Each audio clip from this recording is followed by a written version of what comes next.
comment j'ai échoué en anglais à un entretien d'embauche et comment après je me suis relevé et puis j'ai réussi à un autre entretien. Et comment encore, je me croyais déjà arrivé, j'ai échoué encore à un autre entretien. Et comment je me suis relevé encore et cette fois-ci pour de bon, une fois pour de bon. Regarde jusqu'à la fin, tu vas comprendre. Chapitre 3 du livre Anglais oral, zéro panique. Le deuxième échec, comprendre que le problème était ailleurs. Cet échec aurait pu me décourager. Il ne l'a pas fait. Au contraire, il m'a réveillé. Pour la première fois, j'ai regardé mon niveau d'anglais avec une honnêteté totale, sans complaisance, sans me réfugier derrière des excuses. Je ne savais pas parler anglais, je savais étudier l'anglais. Ce n'est pas la même chose.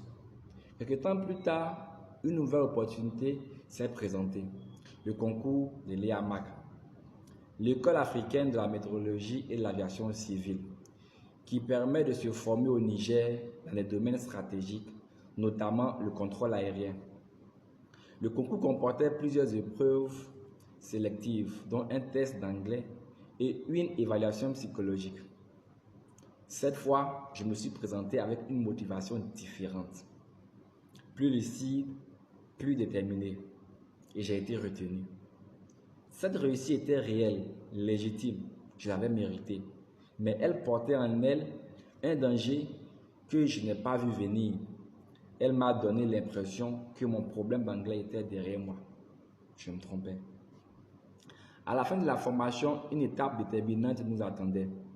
Savoir valider un niveau d'anglais précis et certifié pour pouvoir être pleinement opérationnel dans nos fonctions. Ce n'était plus un concours général, c'était une évaluation ciblée, exigeante, professionnelle. J'ai passé le test, j'ai échoué. Je pouvais réussir des examens écrits, je pouvais comprendre des tests en anglais, je pouvais suivre une formation dispensée en partie en anglais.